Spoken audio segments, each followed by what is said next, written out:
up, guys? Got another music theory lesson for you here. With this one, we're really going to start to put some things together and get much more musical with our lessons. So the first two lessons, kind of some grunt work there with the chromatic scale, learning the note names, and then the whole step, the idea of being able to recognize how far apart a whole step is between the notes and how that shows up on the guitar. So now we're going to put that to use.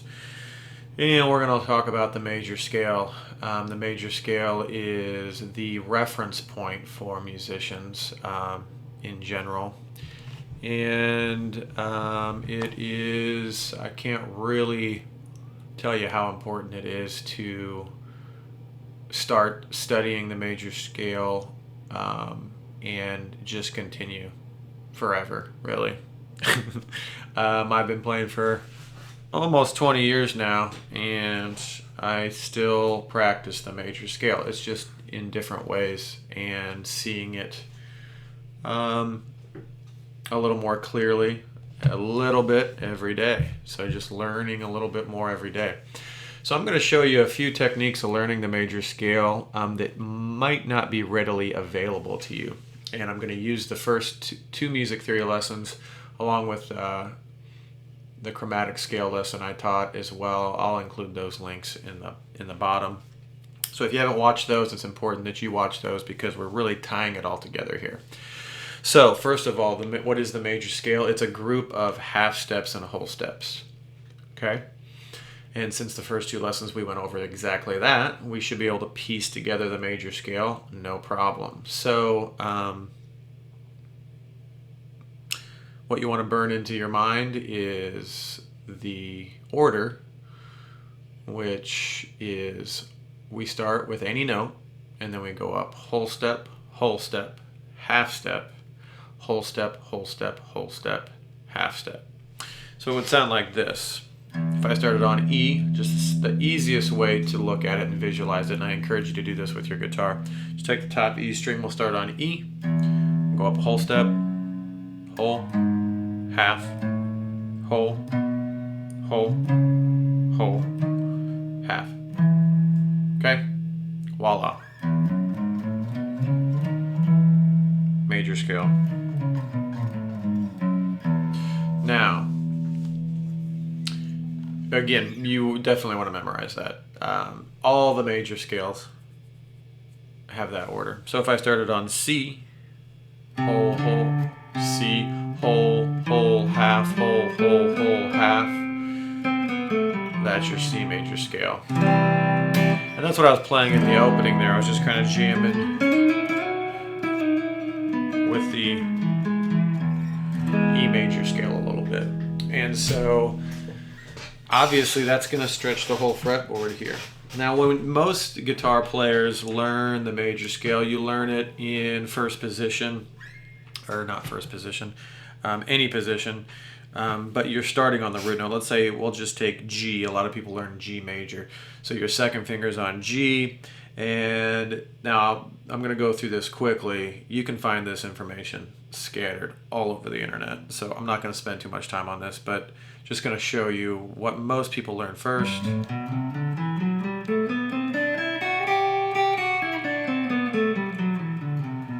And that's just a pattern that it spits out there on the fretboard, and that's very valuable to learn. That's the first thing I learned when I was working on the major scale, and I also teach my students that as well. It's a great exercise to get your fingers listening to you. But what happens over time, if that's the only scale and the only shape you come to when you improvise,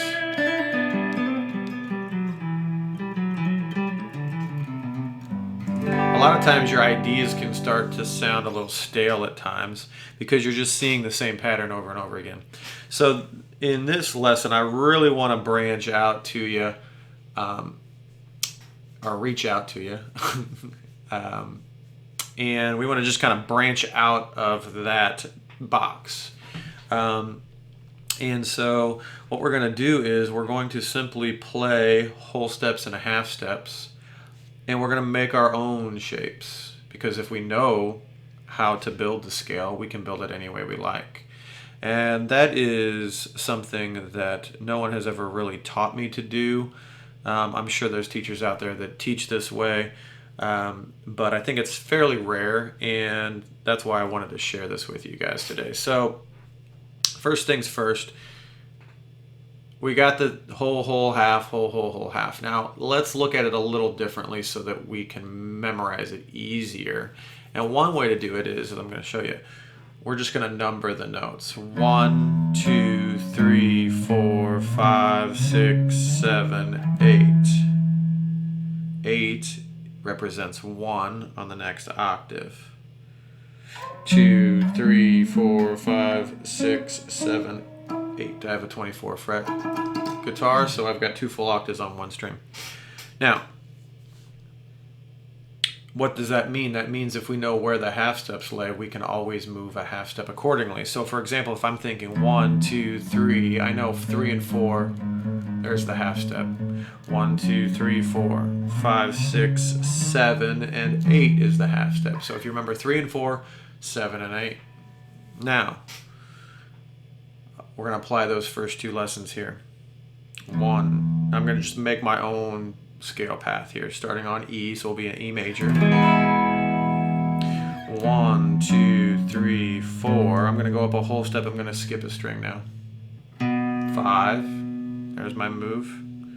6, 7, 8, 2, 3, 4. Half step. 5, 6, 7. 1, 2, 3, 4, 5, 6, 7. 7, 8, 2, 3, 4, 5, 6, 7, 8. Now I'm actually, as you can tell, I messed up. I have not practiced this way of playing very much. It is new to me as well, so I'm just kind of sharing it with you. But I really like how it feels to work this way. I feel like I have a little more command, actually just a little more liberation in when I'm playing. 8, 7, 6, 5, 4, 3, 2, 1, 7, 6, 5, 4, 3, 2, 1, 7.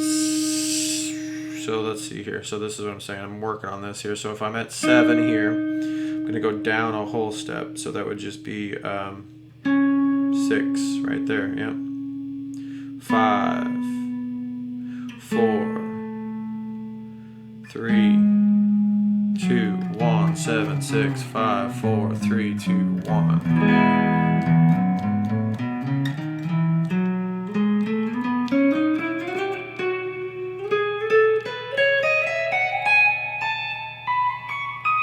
So, yeah, it's going to take a little while to really get comfortable with this. As you can see, I'm not completely comfortable with it. But, it is very, very beneficial, and not to mention you'll be playing the guitar differently than everyone else.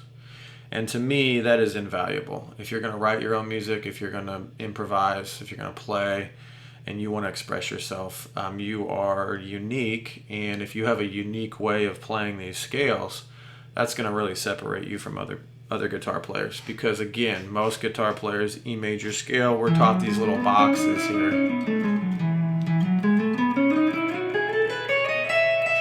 And there's nothing wrong with learning these boxes, and I would encourage you to learn them for sure if you haven't already. Because basically a pattern will show up in your mind. But being able to move in this way, not confined by these shapes. Not to mention, you're going to know where you are in the scale. If I wanted to end on a 3, so this is just a good note to end on when you're improvising. 1, 2, 3, 4, 5, 6, 7, 1, 2, 3.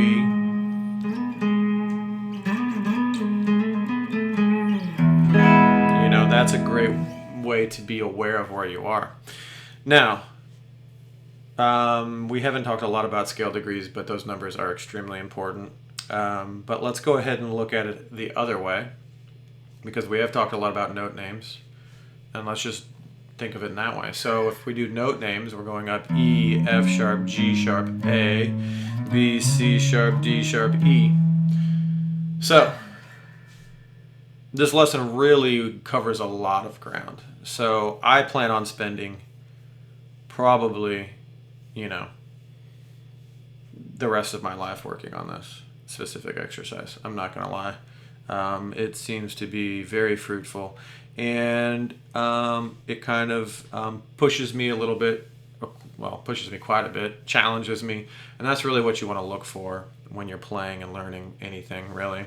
So E, F sharp, G sharp, A, B, C sharp, D sharp, E, F sharp, G sharp, A, B, C sharp, D sharp, E, F sharp, G sharp, A, B, C sharp, D sharp, E, F sharp, G sharp, A, B, C sharp, D sharp, E, D sharp, C sharp, B, A, G sharp, F sharp, E, D sharp, C sharp, B, A, G sharp, F sharp, E, D sharp, C sharp, B, A, G sharp, F sharp, E, D sharp, C sharp, B, A, G sharp, F sharp, E. Now, I've been playing for a while, and I've been working on these, notes for a long time. So take your time, go slow. The other thing that's nice is you can do this with all 12 keys, and you're just going to be owning the major scale and all the keys. Your music theory knowledge, your foundation is going to be great. So even I just did the key of E. If I did F, it would be F, G, A, B flat, C, D, E, F, G, A, B flat, C, D, etc. Walking up the fret. Now I can also do it with the numbers in any key. The numbers are not going to change. 1, 2, 3, 4, 5, 6, 7, 1, 2, 3, 4, 6, 7, 1, 2, 3, 4, 5, 6, 7, 1, 2, 3, 4, 5, 6, 7. Try to bend up to get that last note there, but anyway, in general, I feel like I've kind of got the gist of this lesson across. I might have to do another video that explains it, anything I might have missed, but in general, use the music's very comprehensive, just like math. And a lot of things in life, not just that. So the more you know, the first lesson, the music theory lesson 1, I recorded the note names, all of them in order, the easier this is going to be. The more you know whole steps, can name whole steps, the easier it's going to be. The more you can move around in chromatically, the easier this is going to be, because you're understanding how half steps move. And same with the whole steps.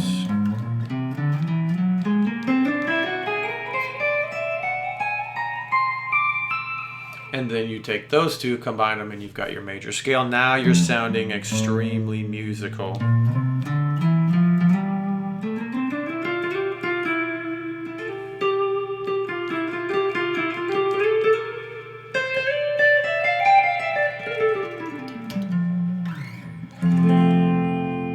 Okay?